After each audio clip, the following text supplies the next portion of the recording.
Okay, so we have around half an hour. You've heard from our speakers on this theme of financial implications, show me the money. Open to you now to come back to any one of them with a question, with a query, a comment, a challenge on anything you've heard. And there's a hand up already, which is very encouraging. In the middle, Rob Johnson, I believe. Do we have a mic? Yeah, please do hang on. It's on its way.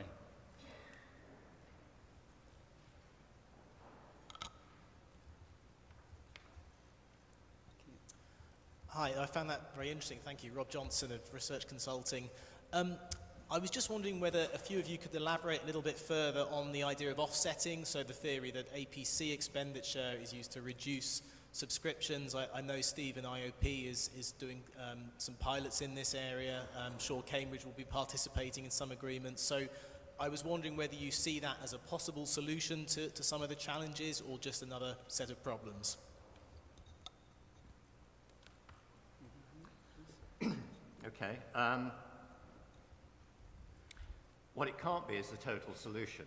So if we looked at what the UK as a whole would spend with us under a completely open access publishing model, it would be considerably more than what it currently spends with us under a subscription model. And as I said earlier, within that, there would be considerable variation at institutional level. And that's simply because the UK is a high output country in research publishing in physics. Whether it can be a partial solution, yeah, I think it can. We just finished the second year of our pilot in the UK. We got some small growth on the prior year. There are 22 institutions participating in the pilot, which means there are about 10 that have quite strong departments in physics doing research which are not in the pilot for whatever reason. Of the 22 in the pilot, in each year of the pilot, 18 of them have published open access articles with us, which means that in each year of the pilot, 4 of the participants have not published any open access articles with us, in spite of each of them publishing articles with us. What does this all say?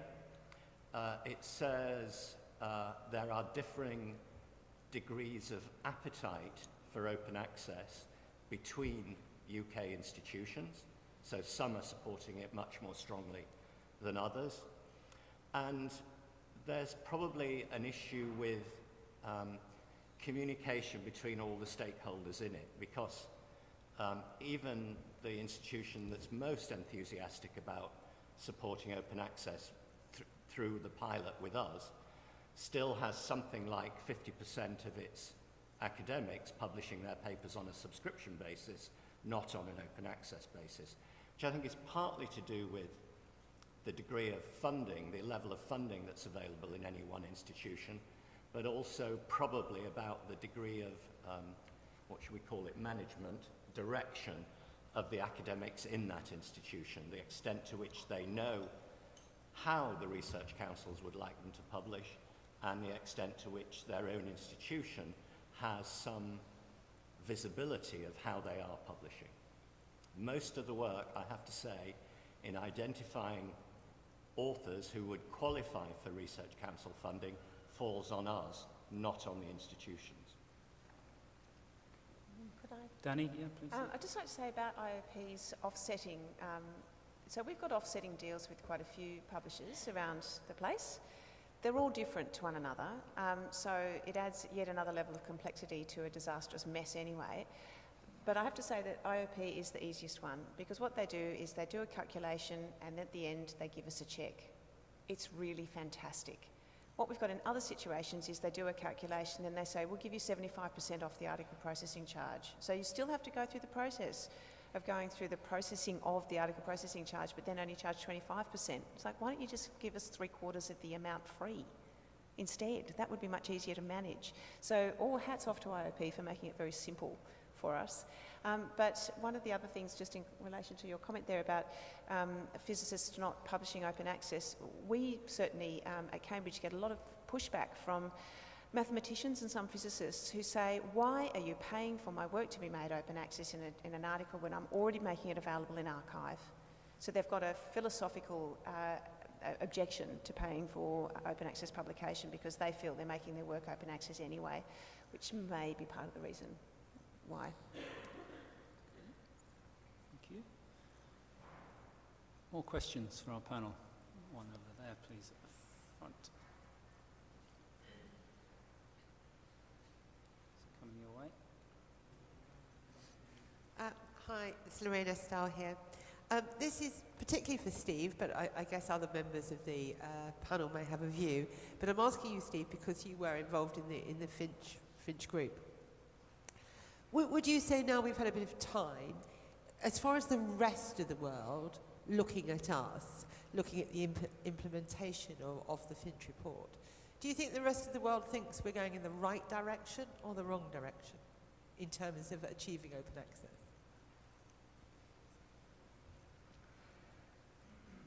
I'm not sure I talked to the rest of the world about what they think of the Finch outcome. The question of the UK's policy came up last week because of the review that was done by Adam Tickell, who was on Finch and is now chairing the UUK Open Access Monitoring Group, of which I'm also a member. So he published, or the Minister published his response to Adam's review, which itself was published last week. And we had some discussion of it at the UUK group on Friday. I think the biggest single legacy of Finch is the fact that in the wake of Finch, most publishers implemented the hybrid model for their subscription journals, so that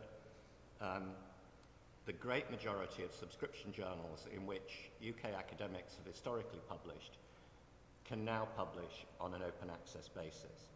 And I think one of the reasons we've seen the growth that we have seen in open access publishing by UK academics, apart from the funding that's been made available by the research councils, is because the academics can publish open access in the journals that they want to publish in. And if we look at the growth in open access over the last couple of years since the UK policy came into effect, we see continuing growth in articles in fully open access journals, but we're seeing much, much faster growth in open access in hybrid journals. So what we've done is to start to work with the fabric, with the grain of the academic community. We've offered them the chance of publishing OA in the journals that they want to publish in. And I know there's a great deal of criticism of hybrid for whatever reason, its cost or its or the clunkiness of some of the processes around it.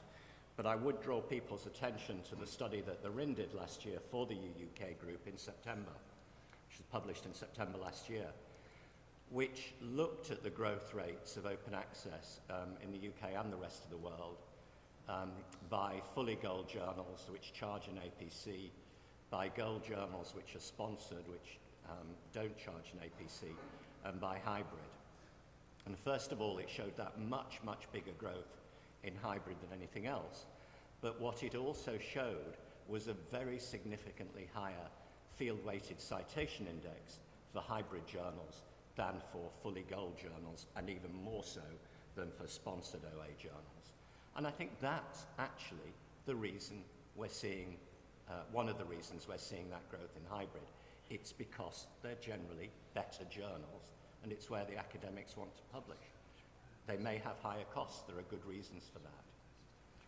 So that's about what's going on in the UK. I can't really say how that compares with the rest of the world, but we can all make the observation that different countries have very different appetites for gold open access versus green. And I think where there is an appetite for gold, we're seeing much greater success in countries that support hybrid than in countries that don't. Thanks, Steve. Anyone want to build on that, or can give us any kind of indication of what's happening in any other countries? I'm conscious in Europe that a number of others have followed the UK lead and gone down the gold route. Others are very resistant. Has anybody any first-hand experience of what may or may not be happening elsewhere? with you. Hi, Phil Jones from Digital Science. Just to very specifically answer that point, I know that the Norwegian Research Council doesn't fund APCs for hybrid journals, and so I wonder if that's an option that anybody is considering or thinking about from the funder perspective in other countries. Did you hear that? Did you hear that? Could you repeat the question? Apparently, there's another funder in Germany who does it as well. We're not hearing you terribly well from up here. Apparently, another funder in That's Germany. better, Which funder is that in Germany? DFG. The German Research Council, the DFG. They don't fund gold open access charges for hybrids. Yeah. Okay, all right, thank you. So, sorry, Phil, did you say the Danish Research Council by policy does not fund open access charges? Was that correct? Not the Danish, no, the Norwegian Research Council. Sorry, Norwegian. And then there's one in Germany, the DFG in Germany, which is German Research Council in Germany. But what I think Specifically you'd for find- hybrid journals, yeah. Specifically, it's gold open access articles in hybrid journals. Oh, in hybrid journals. Yes. And I think you'd find that there hasn't been the uptake of the open access option under the DFG funding model because of that reason, because they don't support hybrid. It's self-defeating. But it's also unsustainable. I mean, if we're saying, okay, with the idea of the RCUK was let's try and get the journals to flip. What happened was the RCUK on the 1st of April 2013 brought in their policy, and immediately Emerald and Springer extended their embargo periods to force people to go down the gold path. Direct result. Why a hybrid cost so much? It does not cost journals that much money to put a bloody CC BY license on an article. It doesn't cost that much money. I've had conversations with publishers about this, and they've said, well, that's how much it would cost if it were a fully open access journal. Well, that's fine. That's a different business model. I have no trouble whatsoever. I don't have an issue with charging for however much it costs to maintain the journal if you are fully open access, and it costs however much, let's say $2,000 an article to keep it going. But when you're talking about just putting an open access label on something that is otherwise a subscription journal, maybe $50, $100, I don't know, certainly not 2,000.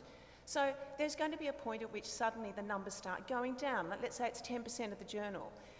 Then your subscription costs, because you're having to make it open access and so on. So there's going to be a balance where at some point you're going to say, I need to put it up a little bit to cover the costs. So let's say 25%, you take it up to $500. At 50%, you take it up to $1,000, and at 75%, you say, I'm going to flip, and we go over to $2,000 an article.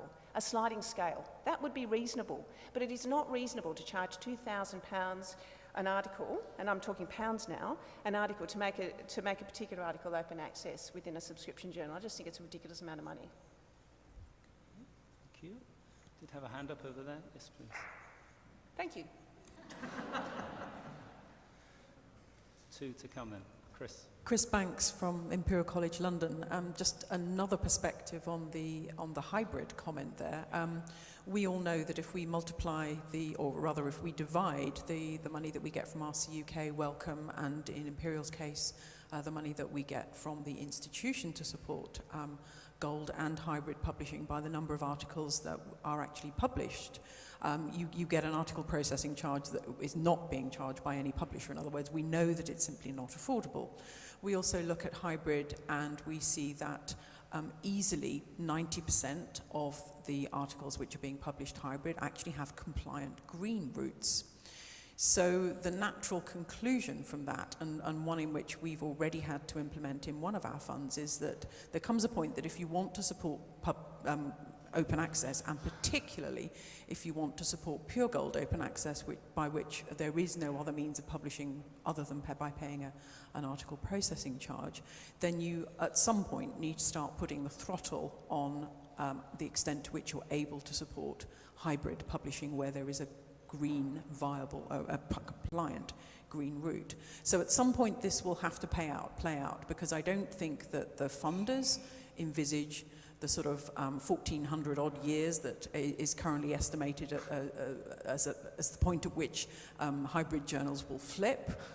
I don't think that's the period over which they're going to be paying. So at some point we will reach the point where we cannot afford to pay hybrid anymore, and we will have to support either pure gold or green. Comment from anyone? No? had a second question then, I think. Did we? No? Okay, yep, we have another one there, Mark. Mark Harden from Mosaic. Hello again. There was some talk this morning about people, the distinction between publishing and dissemination, if you like, that authors should get their work out instantaneously on a blog just to get it communicated, but they should publish it in Nature to get brownie points and promotion and that kind of thing. And I'm interested, people have talked to me about the economics of that, of therefore dissemination should be easy and free, but it's okay that publishing costs money and is glossy in some sense. I don't kind of get that there's a future in that, because that seems like not enough justification for the cost of publishing. But do the panel have a view as to whether there is actually a bifurcation here between dissemination and publishing, other than just kind of an embargo and repository model? Is there a question to be answered there? There is. Toby. Yeah, I heard that comment this morning that a scientist could post their stuff on a blog somewhere and that equals dissemination. I'm sorry, it does not equal dissemination, it equals posting. Dissemination is the business of actually getting the content in front of readers. And that's a very complex job. Last year, at the University of Stellenbosch in South Africa, we doubled the dissemination of our stuff. That is to say, we doubled the number of downloads of our stuff at that university. So how did we do that? We did that because we made all our content discoverable via summon. Simple as that. By simply doing that one thing, making all our content discoverable via summon, suddenly we doubled the downloads at that institution. So we didn't change the way we published. Our stuff is still on a website somewhere. We simply changed the way it was discoverable in that institution with an instant impact. And I think that the art of dissemination is way more complex than I think many people think it is. And posting certainly does not equal dissemination. But I would also just make a reflection on all this discussion about article processing charges and so on. Think of the low-cost airlines. If you go back before Ryanair, before Southwest Airlines, if you wanted to fly from, say, London to Paris, you paid a fee. It was a fixed fee. The price didn't change very much. You got the revolting food, whether you wanted it or not. You could take 3 suitcases, whether you needed to or not. There was no choice in what you got. You got the bundle of services that the airline had decided to give you. Then the low-cost guys came along and said, hey, imagine if we broke up the price into different pieces, and we gave you the choice as to which piece you wanted to pay for. And therefore they managed to bring down the basic price of actually flying from A to B, and then they could charge you whether you want the food or not. They could charge you whether you want 3 suitcases or not. Why is it in the publishing industry we haven't unbundled our product? Why is there still one price for everything? I don't understand why in this industry, particularly with the digital industry that we're in, we haven't unbundled our product. So it could be that I'm charging the University of Stellenbosch for making my content available via summon, because presumably that has some value for them. And I'm charging them for maybe giving them MARC records so they can upload them into their catalog system. And maybe I'm charging them for other services that they value. But we're doing it in a different way. And therefore, this idea of a single flat fee that covers everything. In the Scholarly Kitchen, there's that wonderful growing list of things that publishers do. I think this year it's got up to 96 things. And presumably all those 96 things are paid for by the article processing fee. That seems like an incredibly blunt instrument to pay for all those things. And there's no attempt to think, maybe we should break it up a bit and charge different pieces to different people. Because there are an awful lot of different actors in the whole series of who value the services in different ways. And maybe we should be being much more inventive about how we actually look at the business, just like the low-cost airlines. Just one other take on that. I think, so posting is not dissemination, but there may be trade-offs about what it is that gets your ideas out there in the world. So you can see in many cases, as scientists become more significant, for example, their name becomes sufficient brand recognition that it's much more likely for their work to become discoverable if it is merely posted, whereas someone who's kind of entering the industry. And so you can see, actually, you can trace out very distinctive kind of lifeline demands for effectively the services that an average citation from a particular journal require, right? So I think there's a strong point that Mark was making about about the considerations the scientists make, and there's actually very distinctly by circumstance, including by the personal circumstance and life course of their own research. So. Comments or questions? Anthony, please wait for the mic. I'd like to raise again the question of flipping, that is, converting a journal from subscription model to a total open access model. At the moment, Harvard's Office of Scholarly Communications are doing a big study on this. I applied to do it for them, but they went somewhere else, alas. A lot of money, I can tell you. As far as I know, there's only one major journal which has actually explained in detail why it was changed, why the publisher changed it from subscription to open access. That's Nucleic Acid Research, and OUP wrote it up very interestingly. And they did this on the basis that the two editors wanted it. They wanted to check that the authorship wanted it, and they went around 2 different years of checking on this, and in the end, yes, the authorship did want it. It was a specialized field, and they went open access. And I believe it's worked out for them financially. Now, is Steve thinking of flipping anything, or have you flipped anything? Just a thought. So, IOP has launched, I think, 5 new journals in the last 2 years. And our initial thinking was that each of those journals would be launched as a fully open access journal. But in each case, we went and did our research with the community. And in each case, the community as a whole, globally, said we're not ready for that. Parts of the community said we can get the funding, but many other parts said they couldn't. So in each case, we've launched those journals as hybrid subscription journals. Off the top of my head, I don't think any of them has more than 10% open access content right now, even though that option is there from the beginning. We're tending to take a very UK-centric view of the thing here today because we have this policy from the government in support of open access, and we have the funding from the research councils for maybe, I don't know, 15% of UK outputs right now. But to come back to Lorraine's question earlier, that's not how much of the rest of the world sees it. We have a primarily green policy in the US, which is being supported by Chorus and Share and other initiatives. China is frankly still primarily green. Japan is green. Good parts of Europe are green.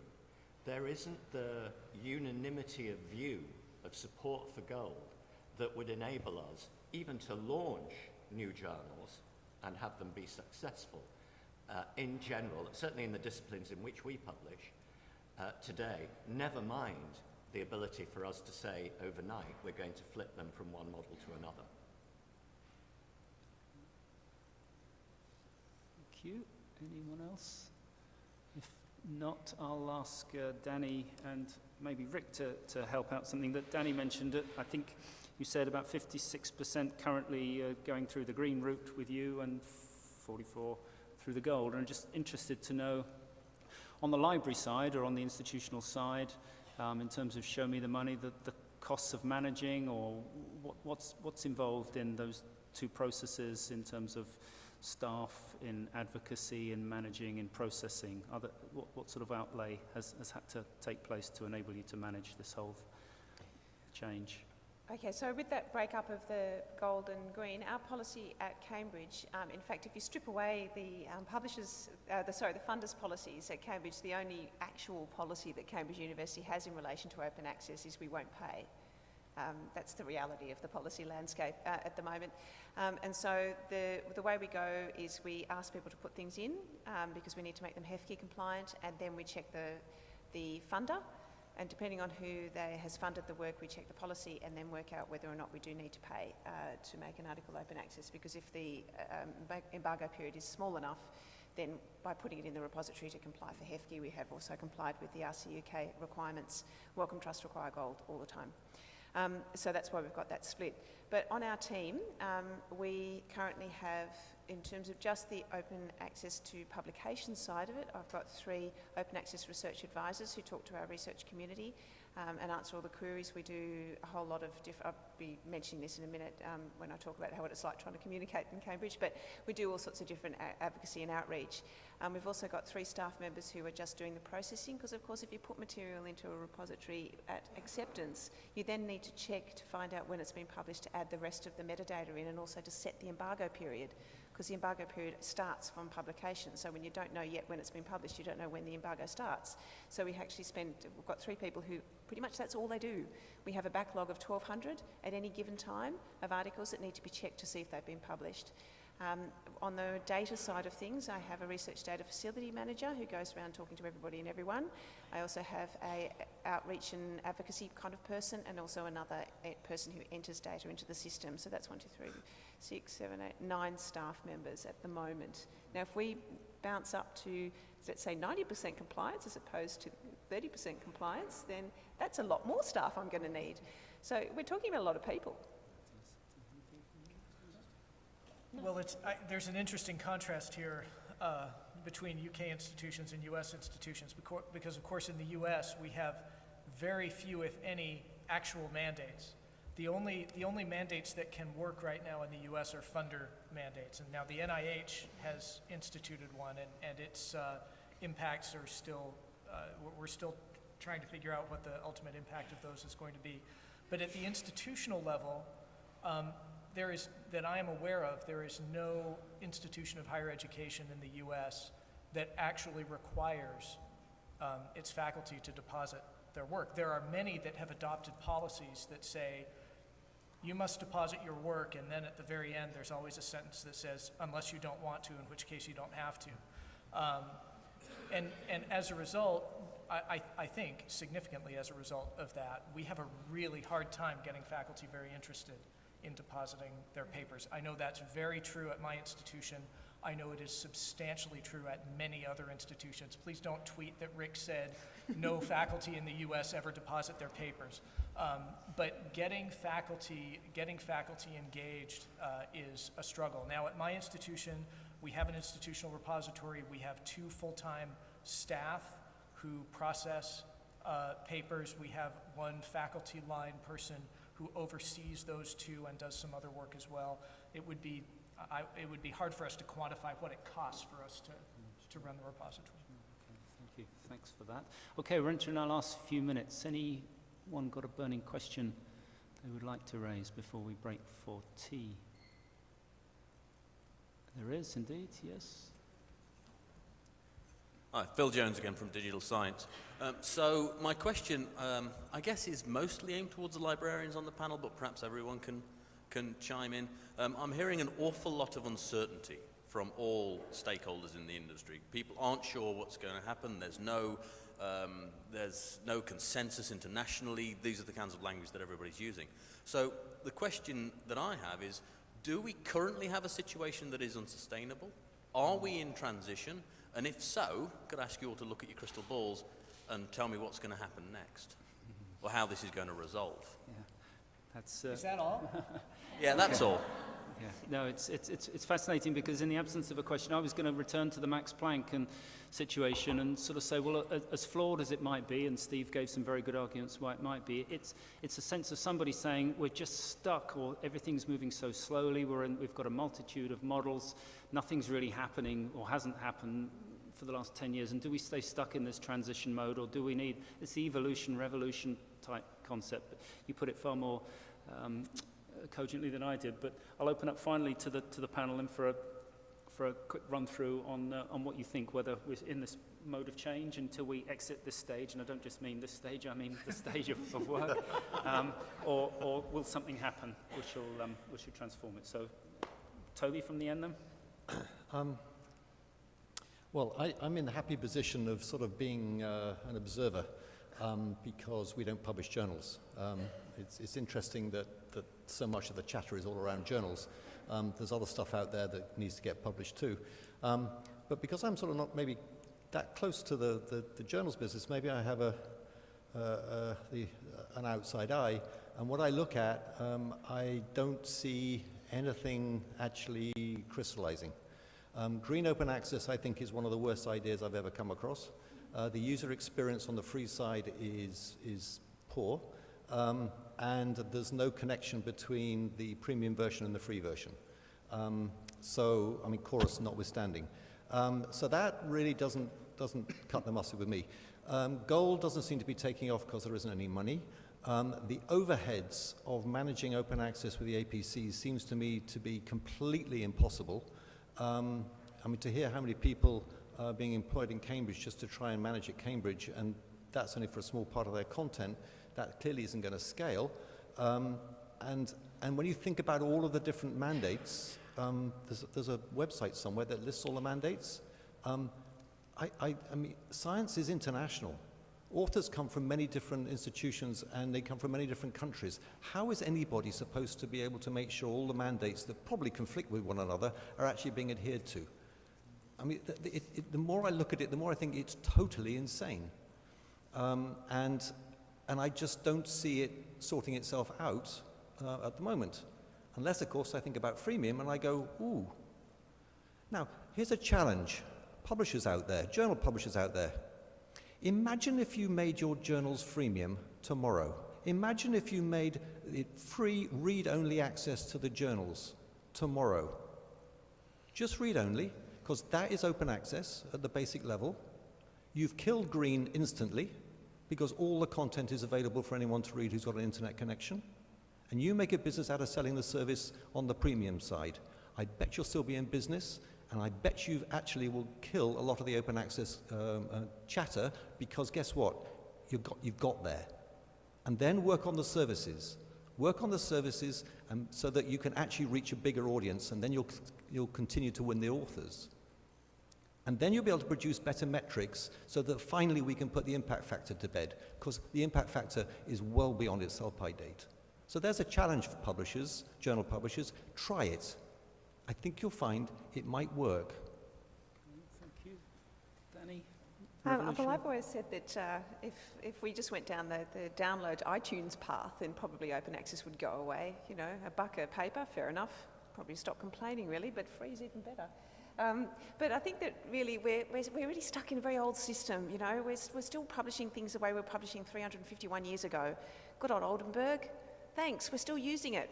It's time to move on, for Christ's sake. You know, we've got this new technology called the internet, and we can use it. So I think the problem we've got is we're really stuck in a rut of trying to shift what we've been using for a long time into a new shape. And what we should really do is actually just chuck the old shape out and start again, thinking if we were to start now with the tools we have now, what would it look like? It would not look like what we've got. And a lot of the reasons why we're stuck with what we've got is because of the reward system, which is not the responsibility really of most of the people in this room. But the reward system is the thing that's actually pushing all of this at the end. So until that changes, we're kind of stuck. Thank you. James, anything from you? Well, I think, you know, my research really only points to the kind of the public and scholarly impact of open access. And I think that, you know, there's a small scholarly impact, but I think there's clearly a kind of a rippling effect beyond. And so, so I think, you know, there's all kinds of institutional inertia. It's unclear to me exactly how things are directed in the future, but I think it's clear that things that do become open access by, you know, by freemium or through gold or through green end up getting more attention beyond just the scholars, and they end up, you know, in public repository databases, and they end up being seen by the casual observer. And dissemination is broader in these contexts, and so so however it gets out there, I hope we can find a way to get it out there. Steve. So I'll go back to a piece of strategizing I did with colleagues in 2005, looking out 5 years ahead, and another bit I did in 2011, looking out 5 years ahead. And I went back recently and looked at those two pieces of work. And in both cases, I and my colleagues got it wrong in the extent to which Gold Open Access would have developed. It has not developed nearly as much as anyone thought it would. So why is that? Well, I think and I hope I'm not stealing Rick's thunder here, I'd go back to something he said this morning. The current system, in the view of most researchers, is not broken. It works fine for them. As Danny just said, the system of reward drives much of researcher behavior, and until that changes, we probably won't see any other great change. But it also comes back to this fact that there are very, very different policies and levels of enthusiasm for open access between different countries. And the idea, for instance, that the Netherlands, representing less than 1% of research papers, is going to force a transition to open access on the whole of the rest of the world, I just think is a non-starter. If the US, with 30% of the papers, is primarily green, it's not going to change because the Netherlands says we want fully gold open access.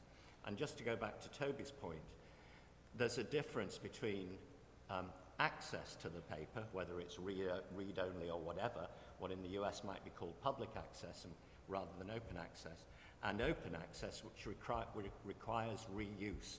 And most proponents of gold open access want the reuse right alongside the access right, and freemium doesn't solve that unless we all want to give up our publishing businesses entirely.